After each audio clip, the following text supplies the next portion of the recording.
susunod, hindi ka na mag-testing. Okay. So ngayon po umaga ay meron po tayong gagawin na isang bahagi ng programang ito. Maaaring hindi mo alam ng marami, pero ito po ay isang commissioning o pagtatalaga ng isa po nating leader, pastora, from our church organization. So, maaaring hindi nyo kilala, yung iba kilala nyo, yung iba ay yung tayo baka hindi sila kilala. Nung siya'y nagpapastora o naglilingkod sa Panginoon doon sa lugar ng Banglas, parang si Joy ay baby. Parang pinatatanda ko siya. Hindi, meron na. So, ngayon po bagay tatala ay magbibigay po tayo ng commissioning address and certification para po sa ating Pastora Jen Villanueva Atchas. Ano pronunciation na? Akas Atchas? Atchas. Buti hindi letter A na simula, no? Atchas.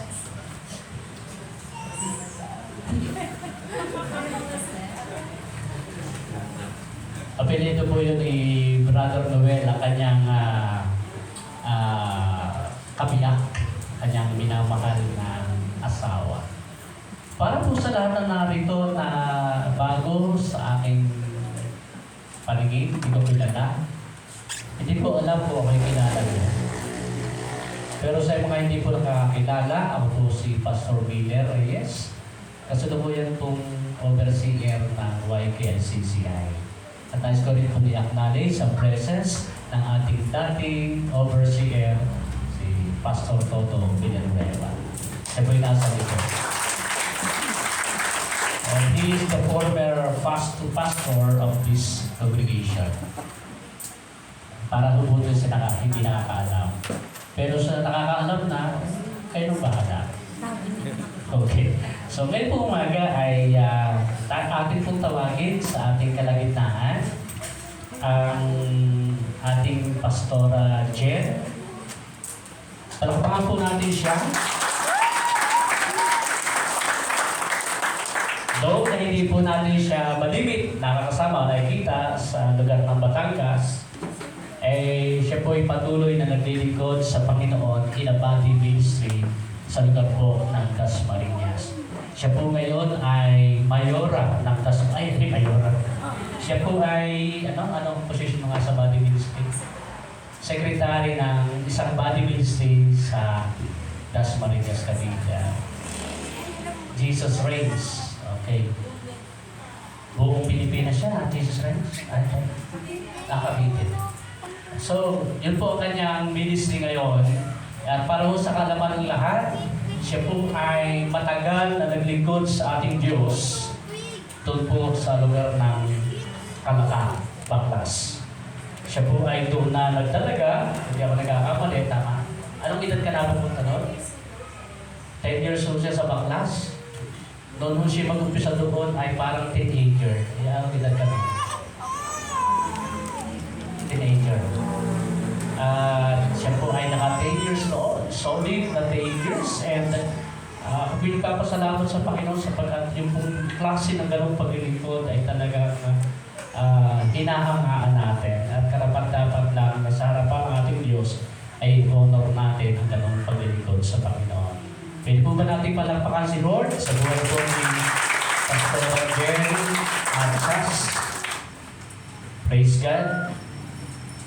So ngayon po umaga ay sabi ko po sa kanya, yamang dito po may selebrasyon, dito po may anniversary, may Thanksgiving, ay doon kita iaharap sa mga taga-mayasa.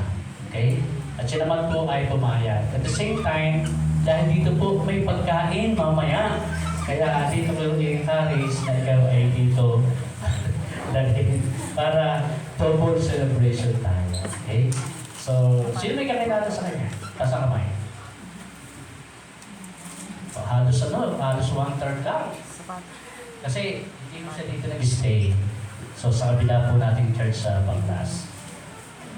So, Pastor Roger, una, papasalamat kami sa Panginoon sa buhay mo. Salamat sa mahabang panahon ng sakripisyo at paglilingkod. Yun ay wala mang kalakip na halaga, pero yan ay aming pinapahalagahan sa aming puso, sa aming buhay, sa lahat ng ginawa mo doon sa lugar ng Baklas.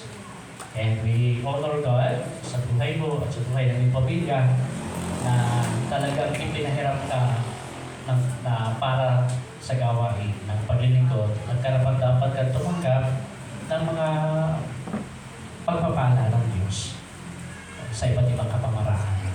Okay? Pastor Jen, ngayong umaga, ikaw ay tataas ang kamay. Hindi. Lapit ka dito. Okay. Ako ay naniniwala na ang pagpapastor o ang pag-leader ko ay isang calling. Hindi po basta ito pinag-a-applyan o pinapasukan. Ang paglilingkod doon sa Diyos ay calling. Ito ay nagsisiguro ang dapat ang tao at sigurado ang tao na ikaw ay may katagbagan sa Panginoon. And I'm very much sure na kung babae pong ito na sa inyong harapan ay may katawagan sa Panginoon. Kaysa anuman, kay loob ng iglesia o labas ng iglesia, ang tao po, babae pong ito ay may tawag sa Panginoon. And walang sino ang pwedeng padlang pag ang Diyos ang tumawag. And isa mo sa mga karakter, qualification ng mga leader na atin pong ipinapanalangin at binibigyan ng tungkulin sa gawain ng Diyos. Unang-una po ay, at least paalala lang po, unang-una po ay hindi hydrocephalus. Ano po ibig sabihin? Hindi malaki ang ulo. Hindi mayabang. Ang isang leader na pinipili ng Diyos para mag-stand up, para maglingkod manguna, unang-una ay mababa.